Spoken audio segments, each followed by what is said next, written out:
Queridos irmãos, estamos aqui novamente, agora dando continuidade aos estudos a respeito de aflições e tribulações.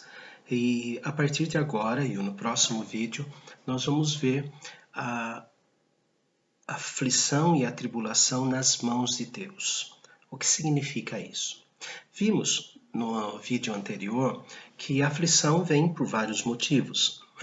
Vem a aflição dada por terceiros, como o Egito fez em cima do povo de Israel, e Deus, vendo aquela aflição, retirou o povo de Israel de lá.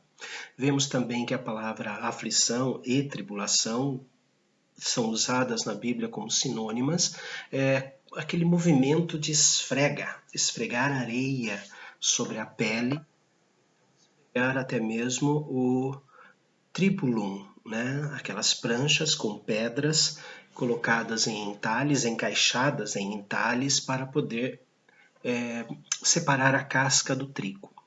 E vimos que isso acontece também para nos levar ao arrependimento. E agora nós vamos ver essas tribulações nas mãos de Deus. As tribulações e as aflições nas mãos de Deus. Em primeiro lugar, toda a aflição e toda a tribulação nasceu como fruto do pecado. Fruto do pecado dos nossos primeiros pais. E além da morte, nós recebemos como herança desse erro espiritual as aflições e as tribulações. Está ali no livro de Gênesis capítulo 3, versículos 16 a 19. E a mulher disse: multiplicarei sobremodo os sofrimentos da tua gravidez. Em meio a dores darás à luz filhos. O teu desejo será para o teu marido e ele te governará. E a Adão disse: visto que atendeste à voz de tua mulher e comeste da árvore que eu te ordenara não comesses, maldita é a terra por sua causa. Em fadigas obterás dela o sustento durante os dias da tua vida.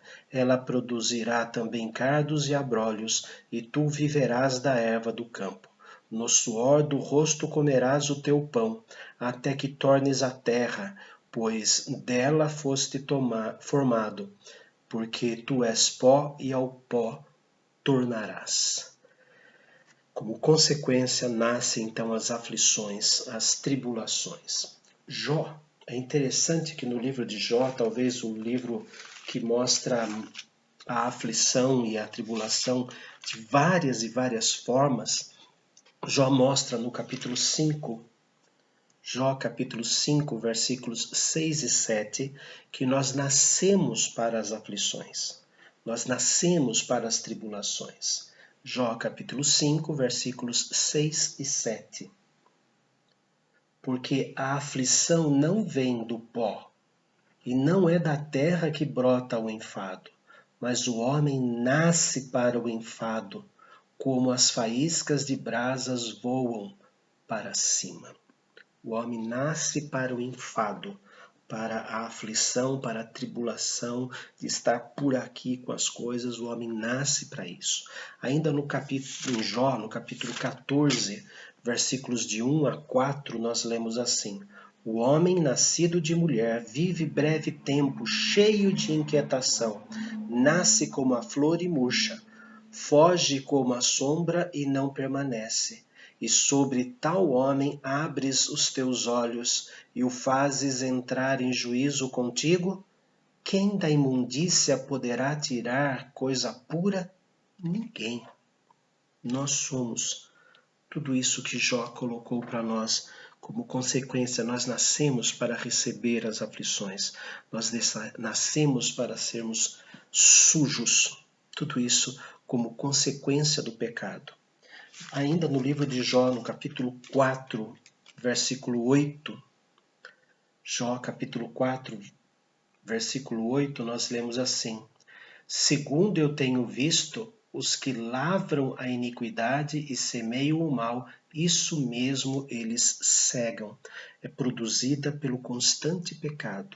Aqui mostra que a tribulação é por causa de nós, por causa das nossas iniquidades. Segundo eu tenho visto, os que lavram, os que trabalham a iniquidade. Iniquidade já quer dizer que eu elaboro o erro, o pecado que eu vou fazer. Eu maquino, eu arquiteto o pecado que eu vou produzir. Então fala, aqueles que trabalham nisso, consequência do pecado, depravação total do homem, semeiam o mal e isso mesmo eles cegam. Eles vão fazendo mal e vão colher mal. Quem planta espinho vai colher espinho. Pronto, final. Não tem outra escapatória, né? Provérbios agora. Provérbios capítulo 1, Provérbios capítulo 1, versículo 31. Provérbios 1, 31. Provérbios 1, 31. Portanto, comerão o fruto do seu procedimento, e dos seus próprios conselhos se fartarão. Comerão o fruto do seu sofrimento, comerão o fruto do seu procedimento. Quem procede bem, come bem. Quem procede mal, vai comer o pão embolorado, o pão endurecido, o pão cheio de veneno, porque foi veneno que foi semeado e veneno será colhido. Então nós vemos que consequência do pecado, mas está nas mãos de Deus. O que é que Deus faz? E para o nosso espanto, vamos voltar em Jó, e para o nosso espanto, nós vamos ler esse texto, Jó capítulo 5, versículos 6 e 17. Jó capítulo 5, versículos 6 e 17. 6. Porque a aflição não vem do pó, e não é da terra que brota o enfado. 17. Bem-aventurado é o homem a quem Deus disciplina. Não desprezes, pois, a disciplina do Todo-Poderoso. Deus determina, Deus que encaminha, Deus que faz a aflição. As aflições estão nas mãos de Deus. Salmo 66, versículo 11. Salmo 66, versículo 11. Tu nos deixas cair na armadilha e oprimes as nossas costas. Lembra que opressão era o serviço, era o resultado daquelas pranchas com pedras sobre o trigo? Então, areia, né, esfolando a pele. Então mostra que Deus é quem encaminha tudo isso. As aflições não são atitudes do diabo que está acima de Deus ou no mesmo pé de igualdade de poder de Deus. Não.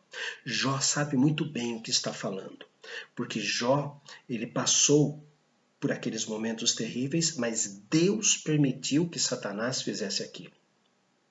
Então essa história de que nós precisamos tomar cuidado, porque senão o diabo vai ser maior que Deus, é balela, é mentira. Deus sempre será o maior. E as tribulações que surgem ou via Deus, ou encaminhados pelo diabo, o diabo teve a permissão do Senhor. Jó ainda, retornemos ao livro de Jó, no capítulo 11. Jó, no capítulo 11. Nós vemos o versículo de número 10. Se ele passa, prende a alguém e chama a juízo. Quem o poderá impedir?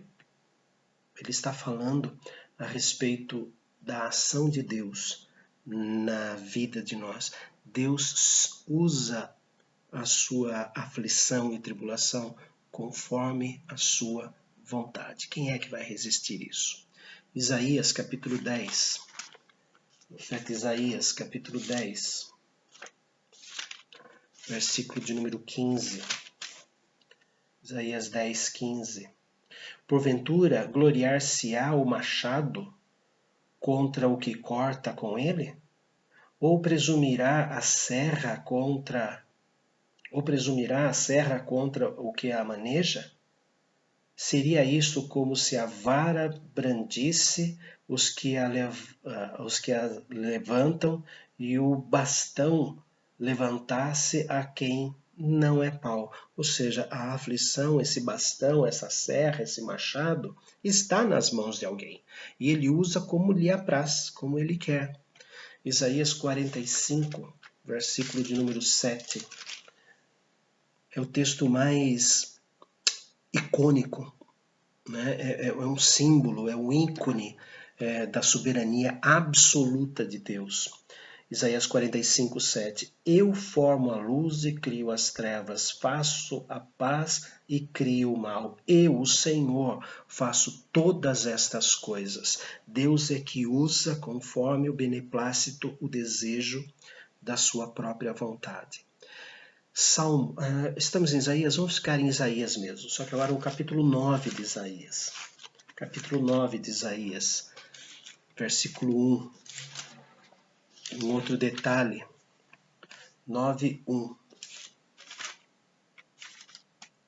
Mas para a terra que estava aflita, não continuará a obscuridade. Deus, nos primeiros tempos, tornou desprezível a terra de Zebulon e a terra de Naftali, mas nos últimos tornará glorioso o caminho do mar, além do Jordão, Galileia dos gentios, a fronteira entre Israel e a Assíria. Deus usa e regula a intensidade da aflição. Então, aquela terra que era aflita, Zebulon e Naftali, agora vai ser chamada de terra boa, de terra que vai receber de Deus a luz, a obscuridade vai sumir, vai desaparecer. Jeremias 46, profeta Jeremias 46, 28. Jeremias 46, 28. Não temas, servo meu, Jacó, diz o Senhor, porque estou contigo. Darei cabo a todas as nações para as quais eu te arrojei. Mas de ti não darei cabo. Castigar-te-ei, mas em justa medida não te inocentarei de todo. Então a aflição vem de Deus e Deus usa a aflição na medida exata. Ele regula a intensidade da aflição. Agora sim, Salmo 80, versículo 5. Salmo 80, versículo 5.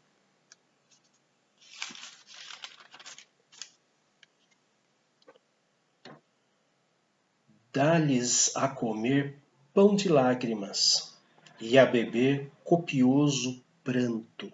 Falando a respeito do Senhor dos Exércitos, né? Versículo 4. Ó Senhor Deus dos Exércitos, até quando estarás indignado contra a oração do teu povo? Dá-lhes a comer, dás-lhe a comer pão de lágrimas e a beber copioso pranto. Então Deus tem a intensidade certa.